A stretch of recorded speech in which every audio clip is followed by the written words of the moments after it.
अंतिम सप्ताह में है। 2022 बस आने ही वाला है। आप सभी 2022 के स्वागत की तैयारी में जुटे हैं, लेकिन उत्साह और उमंग के साथ ही ये समय सचेत रहने का भी है। आज दुनिया के कई देशों में कोरोना के नए वेरिएंट ओमिक्रॉन की वजह से संक्रमण बढ़ रहा है। भारत में भी कई लोगों के ओमिक्रॉन से संक्रमित होने का पता चला है। मैं आप सभी से आग्रह करूंगा कि पैनिक न करें। हां, सावधान रहें, सतर्क रहें, मास्क उसका भरपूर उपयोग करें और हाथों को थोड़ी थोड़ी देर पर धुलना, इन बातों को हमें भूलना नहीं है।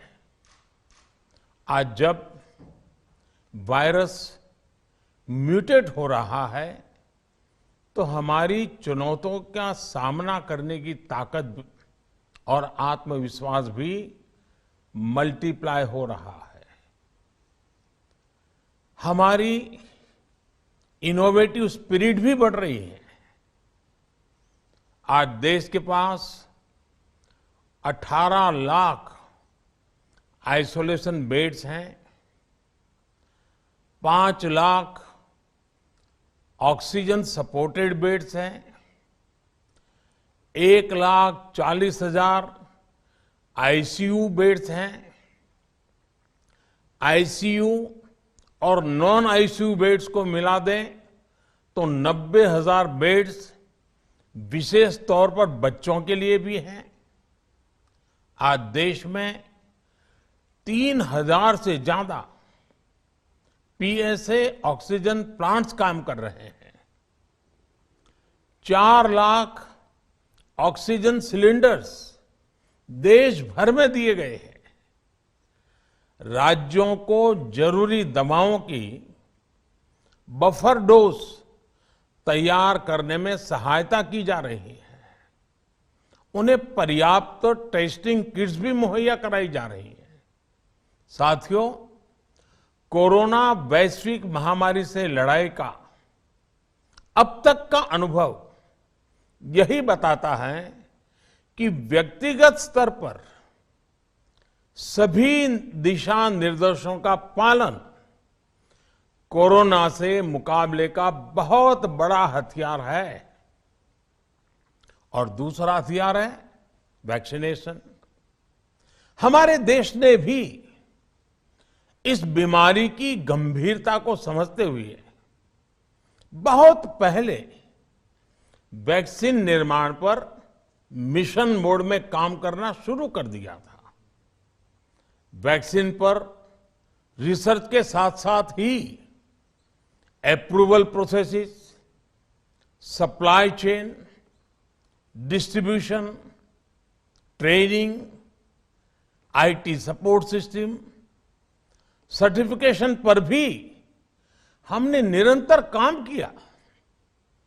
इन तैयारियों का ही नतीजा था कि भारत ने इस साल 16 जनवरी से अपने नागरिकों को वैक्सीन देना शुरू कर दिया था। ये देश के सभी नागरिकों का सामूहिक प्रयास और सामूहिक इच्छा शक्ति है कि आज भारत 141 करोड़ वैक्सीन डोज के अभूतपूर्व और बहुत मुश्किल लक्ष्य को पार कर चुका है। आज भारत की वयस्क जनसंख्या में से 61% से ज्यादा जनसंख्या को वैक्सीन की दोनों डोज लग चुकी है। इसी तरह वयस्क जनसंख्या में से लगभग 90% लोगों को वैक्सीन की एक डोज लगाई जा चुकी है।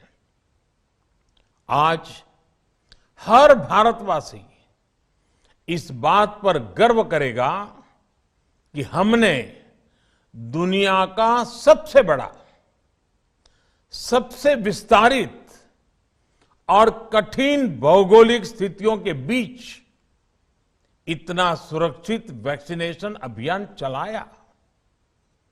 कई राज्य और विशेष तौर से टूरिज्म की दृष्टि से महत्वपूर्ण राज्य जैसे गोवा, उत्तराखंड, हिमाचल जैसे राज्यों ने 100% सिंगल डोज वैक्सीनेशन का लक्ष्य हासिल कर लिया है। आज देश के दूर सुदूर गांवों में जब 100% वैक्सीनेशन की खबरें आती हैं तो मन को संतोष होता है। यह प्रमाण है हमारे हेल्थ सिस्टम की मजबूती का, हमारी टीम डिलीवरी का, हमारे हेल्थ केयर वर्कर्स के डेडिकेशन और कमिटमेंट का, और देश के सामान्य मानव के अनुशासन और विज्ञान में उनके विश्वास का। हमारे देश में जल्दी ही नेजल वैक्सीन और दुनिया की पहली डीएनए वैक्सीन भी शुरू होगी। साथियों, कोरोना के खिलाफ भारत की लड़ाई शुरू से ही वैज्ञानिक सिद्धांतों, वैज्ञानिक परामर्श और वैज्ञानिक पद्धति पर आधारित रही है। पिछले 11 महीने से देश में वैक्सीनेशन अभियान चल रहा है। देशवासी इसके लाभ भी महसूस कर रहे हैं। उनकी रोजमर्रा की जिंदगी सामान्य हो रही है। आर्थिक गतिविधियां भी दुनिया के कई देशों की तुलना में उत्साहजनक रही हैं।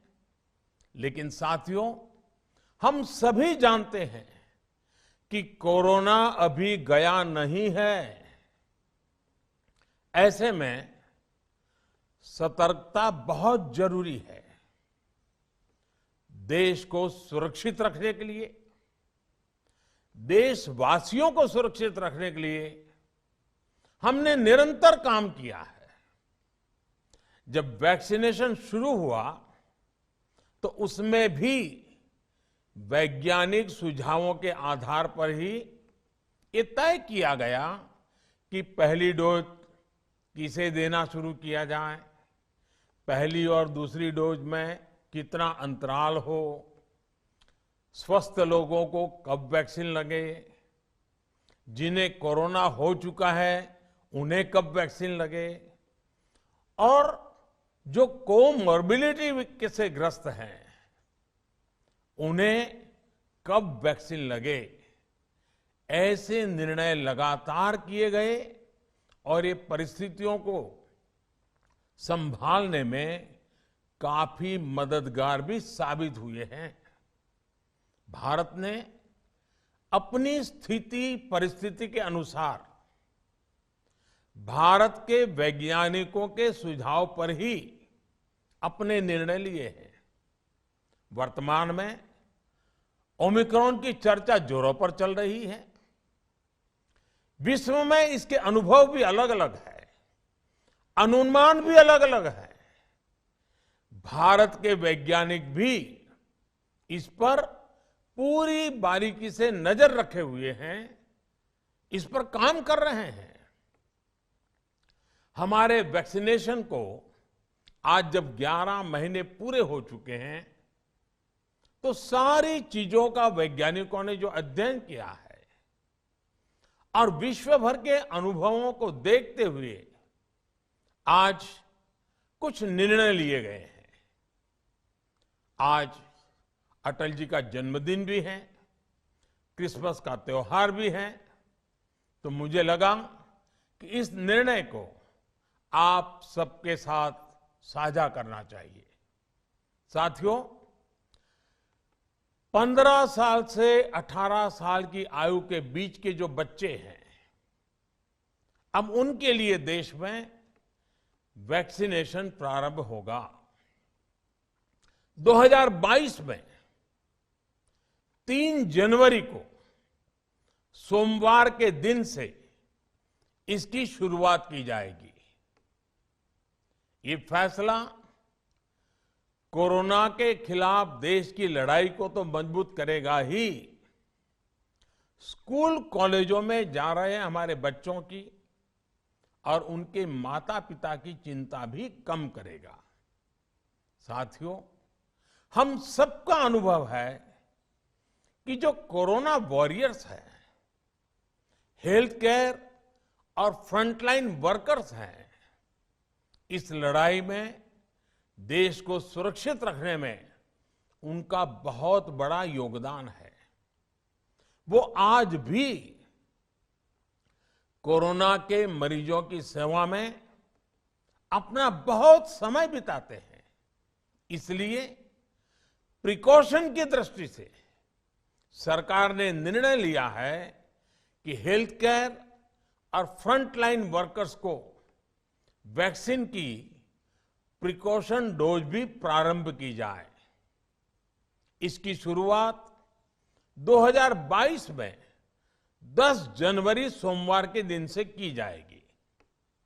साथियों, कोरोना वैक्सीन का अब तक का ये भी अनुभव है कि जो अधिक आयु वाले हैं और पहले से ही किसी न किसी गंभीर बीमारी से पीड़ित है, उन्हें प्रिकॉशन लेना सलाह योग्य है। इसको ध्यान में रखते हुए 60 वर्ष से ऊपर की आयु के कोमॉर्बिडिटी वाले नागरिकों को उनके डॉक्टर की सलाह पर वैक्सीन की प्रिकॉशन डोज का विकल्प उनके लिए उपलब्ध होगा। ये भी 10 जनवरी से प्रारंभ होगा। साथियों, मेरा एक आग्रह है कि अफवाह, भ्रम और डर पैदा करने के जो प्रयास चल रहे हैं, उनसे बचना चाहिए। हम सभी देशवासियों ने मिलकर अब तक दुनिया का सबसे बड़ा वैक्सीनेशन अभियान चलाया है। आने वाले समय में हमें इसको और गति देनी है और विस्तार देना है। हम सभी के प्रयास ही कोरोना के खिलाफ इस लड़ाई में देश को मजबूत करेंगे। आप सबका बहुत बहुत धन्यवाद।